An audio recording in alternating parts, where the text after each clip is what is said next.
Hey, what's up, YouTube? Welcome back to my channel, Working to the Spirit. I wanted to make a video in response to a friend of mine, new subscriber, um, that had asked me a couple of questions a few days ago, but I had been trying to upload this video for like the past 2 days, and it didn't want to upload, so I'm trying it again. Hopefully this time it'll work. The question she asked me 3 questions. First one was that I say I communicate with God. How do you do so? Aside from reading His Word, how do you communicate with Him? And what do you do if He doesn't respond? She also asked me if was able to ask Him a question. So I'll start with the first question. Was I able to communicate with God? Yes. As far as I'm concerned, that night that I was communicating with the deity or the being, or you want to call it Jesus Christ, you want to call it God, the Father, He made Himself known to me as the Father. And this is somebody who had never really read the Bible, never was really very familiar with things like that. I wasn't raised in a religious home, wasn't raised around other believers. So this was something that kind of just came about by surprise. A friend of mine had just gotten out of prison. He had found God in prison. And I mean, this guy, when he got out of jail, this dude was glowing, man. I mean, he was full of life, he was full of light. I could just see it in his eyes that he had really, truly found God, because you could visibly see it, like a glow around him.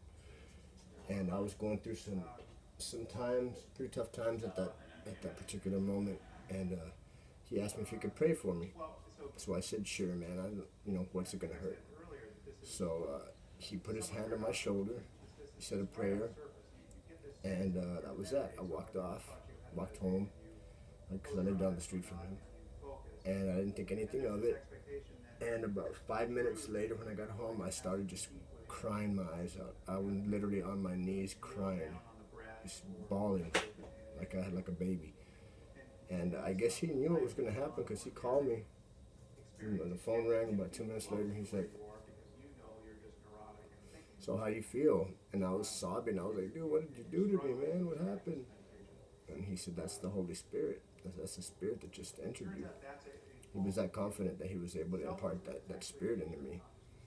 And I was pretty confident that it's the Holy Spirit, because at the time I didn't know anything about, God or Jesus or anything like that, just from the little bit that he had told me.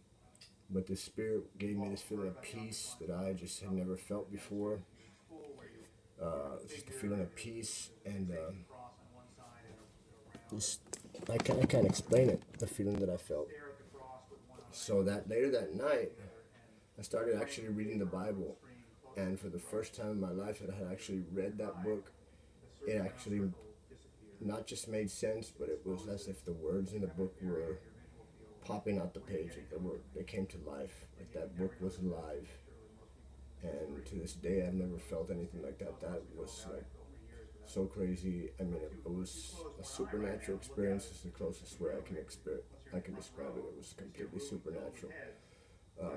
I went out to the back of my ranch where I live, and I just fell to my knees and started praying what I know now is tongues, prayer language. I mean, I was just going at it, speaking this language that I'd never even heard of. I had never even heard of what tongues were until later on that I looked it up. And I found out later on that was what that was. That was prayer tongues. And I remember closing my eyes, and I saw a vision of a baby in a womb. And I took that to, and for some reason I thought that meant that one of my kids was going to have a baby, or my daughter. I thought she was pregnant or something. That's what first entered my mind. But then it was made clear that was me being born, quote unquote, born again. That's what they call born again. When you're born of spirit. And I had all these visions later on of myself actually having died, like actually being in a coffin and seeing my kids crying over me at the funeral.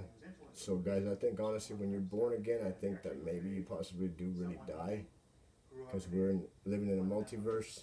So maybe we die and we in one dimension, but in another dimension you live on. Because there's a lot of theories on that. A lot of philosophy on that, and I know for a fact that this is not my first time that something like that's happened, because I have so many memories of being so close to death, seeing the tunnel, not actually going into the tunnel out of fear, but actually seeing it, seeing the clouds come out from my ceiling, and feeling that thing about to suck me up into that tunnel, and just getting so scared that I would just run out of the room. It happened once or twice, because I used to be real hard into drugs, and I had overdosed a few times, and that happened. But I remember I was on my knees and I was crying, and all of a sudden I hear this voice start speaking to me, and it wasn't my own voice. Didn't sound like me, and it didn't sound like it was definitely not my own thoughts, because this thing was speaking to me like if it had known me forever. And it said, "Son, I've known you, been with you since you were a child." He goes, "I've never left your side." He said, I said, "Why did this all have to happen?" I said, why did I have to go through so many things? Why did I have to lose my first wife, my common law wife? Why did I have to lose my second relationship? Why did I have to almost die? Why did all these things happen? And he said, it was necessary for you to go through that, because if you didn't, you wouldn't have been where you're at right now, which is, humbling yourself before me, and able to really see the truth. Because if you don't humble yourself, you can't see the truth of what's right there in front of you. I mean, my eyes were open to the point where I saw visions of what was going to happen years later, visions of what's going to happen in the future, what could happen if we didn't change things. You name it. The whole book of Revelation was basically shown to me. I found out later that's what it was, of what was going to happen when the Antichrist came and all that stuff. And I didn't know any of that. I was shown how the 9/11 attacks were actually, the government was actually behind it. It wasn't a terrorist attack. It was just a bunch of lies that the government, threw it on somebody else. And it was actually our own government that killed all those people at the Trade Center and made it look like an accident, or made it look like a terrorist attack rather. And I had no idea about that either. I was living in a state of complete hypnosis, guys, because TV and programming and the media, all that MK Ultra bullshit, that stuff is real. It's like when I cried out to God for the first time, it's like somebody flipped the switch on and the lights just went on, and I saw everything for what it was, and it was incredible. I was freaking out, like, man, never to this day have I had another experience like that. And like I said, I asked him that question. The one question I asked him was why, and he said that because it was necessary. But I understood. He was very comforting. He's like, it's going to make you into who you're going to be, and don't worry. He said, don't ever be ashamed. Don't ever feel guilty or ashamed about anything that you've done, because that's all in the past, and that all had to happen. Because I don't hold any of that. I don't hold records of any of that. It doesn't matter. It's just that builds you up to be who you are. That builds up your character. And that was definitely, I don't want to know if you want to call it God, if you want to call it my higher self, if you want to call it the source. It was definitely a deity that was higher than myself, that referred to himself as the Father. And ever since that, I went on for a couple of years hardcore into the Christian religion, and that's when I was still into that. Which I backed out of religion later when I saw how hypocritical the people were in the churches. I guess I shouldn't have done that necessarily, because it's not about the people, it's about God. But the God that I serve doesn't require you to worship him. He doesn't even ask you to do that. It's just he's worthy of worship, but he doesn't ask you or demand worship. That's the God of the Old Testament, and as far as I'm concerned, that's not the same God. That's the one that's embodied in Christ, but that's another story for a different video. How do you go about having a relationship with God besides reading his word and following his commandments? Well, sometimes it takes a lot of suffering. Sometimes you got to go do a lot of things first. God's always going to answer your prayers no matter what. It's just up to you to pay attention and really look at the signs, because he's going to come to you in all different forms. He'll come to you in the form of another person. Sometimes he'll send angels in the form of a human being to come down and talk to you. I've had that happen a few times, where they're actual angels, but they're in human form. He'll talk to you through kids. He'll talk to you through strangers. He'll talk to you all kinds of ways, through dreams especially. Sometimes he'll give you what's known as a vision or revelation, where you'll just be, if you're deep in meditation or if you're deep in prayer, you'll just all of a sudden just get this download of information. That's what happened to me that night. It's just like download of just stuff that you just had no idea of knowing.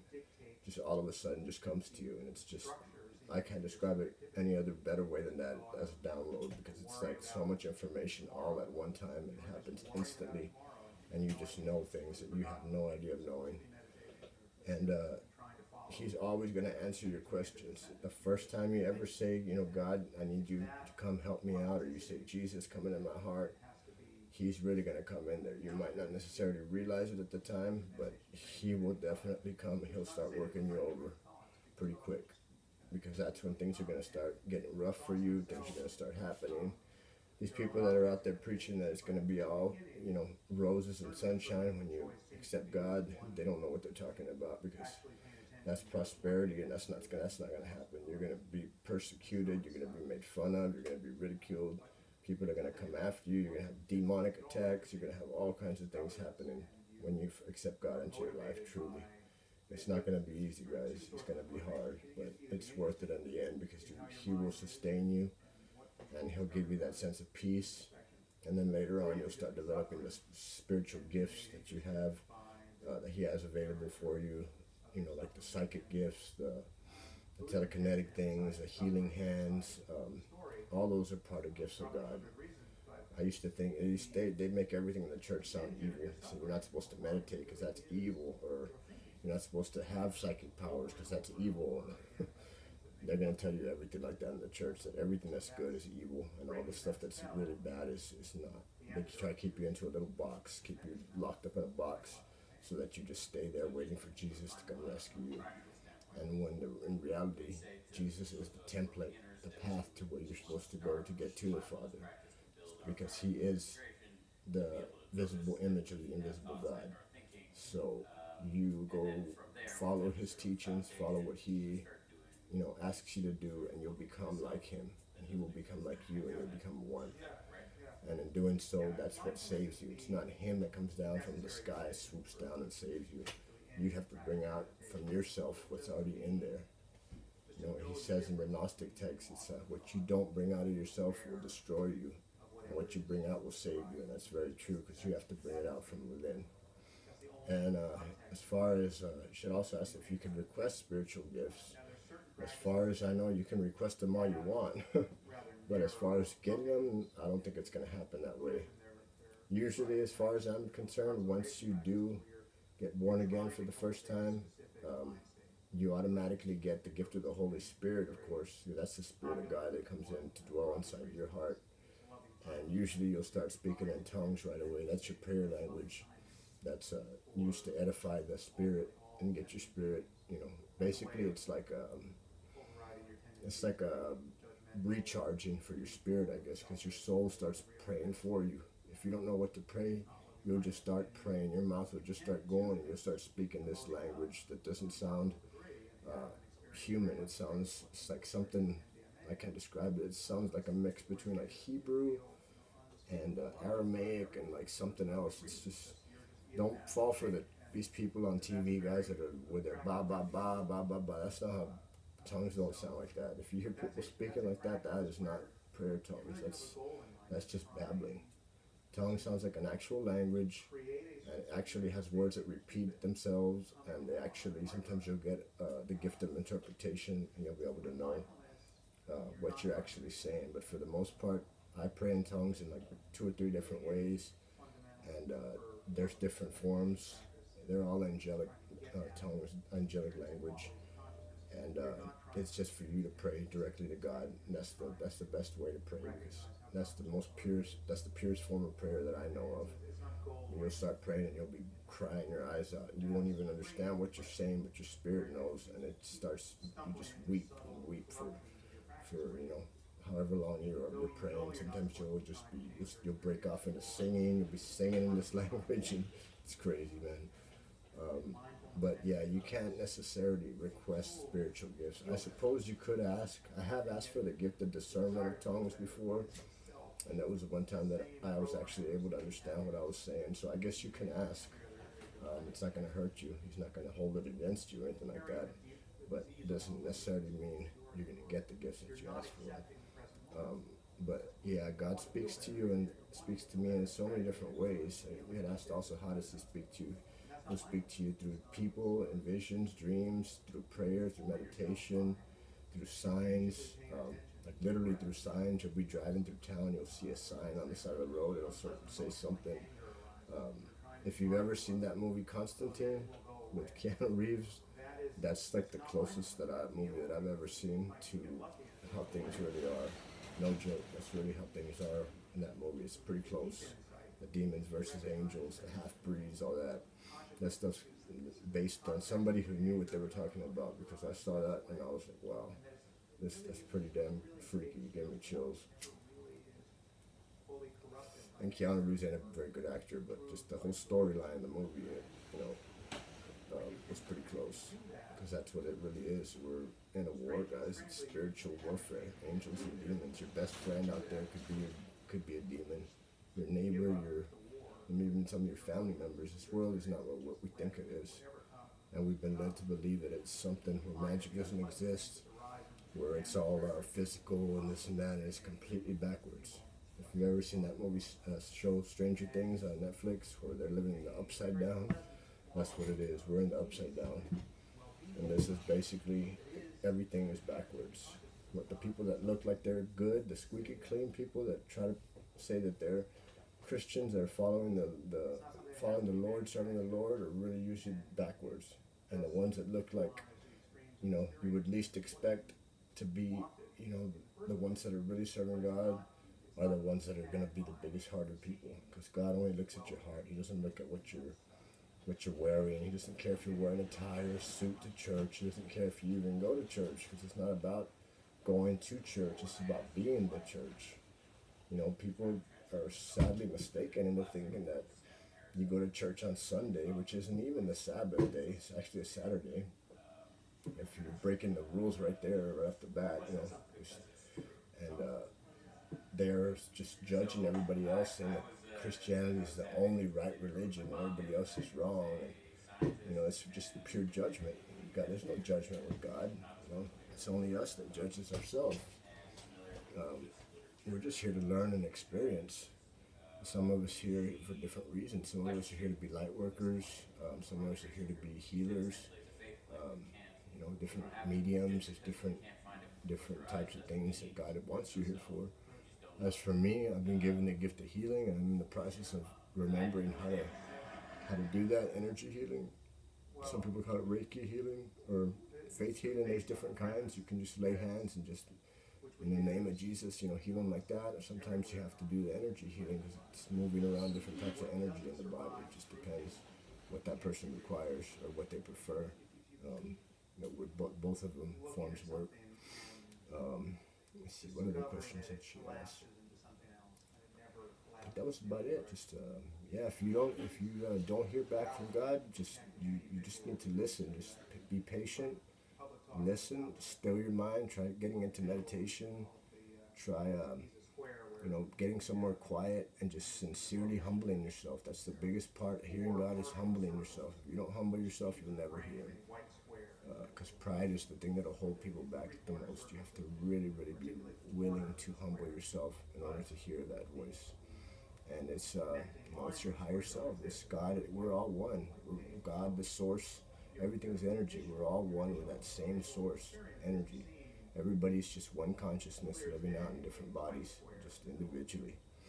And that's all there is to it, really. It's not really anything very complicated, but people really make it really complicated when it doesn't have to be. And don't be so afraid to make mistakes. People, once they become born again, they think that if they make the slightest mistake, they're going to be damned to hell. And it's like, nobody's going to damn anybody to hell. It's people that don't know the true Father, don't know His true heart, that don't realize that He's unconditional love. He's not going to send anybody anywhere.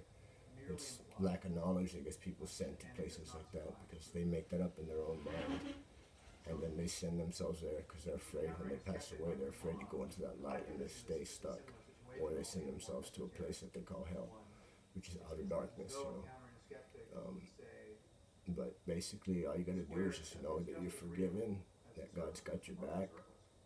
Do your best to be a good person, serve others. Service work's a real big thing. You got to be, giving more than you're receiving. Whatever you give, you're going to get back. Whatever you don't give, you're not going to get back. So put out good vibes, positive thoughts, and just love one another, guys. And I hope this answered your questions. If you have any other questions, I'm sorry it took a few days to get this video out to you. Like I said, my iPad's been giving me some problems, and I just dropped it earlier today and cracked the screen. I'm surprised I was even able to make this video. I'm going to have to get another screen pretty soon. But if you have any more questions, email me, and I'm always happy to answer whatever I can. I don't know everything, but I do know have a lot of knowledge, a lot of wisdom, because I've been on both sides of the fence. I've been on the good side and the bad, So I know exactly what both sides. I know the secrets of both, So anyway, hope you guys have a good night. Namaste.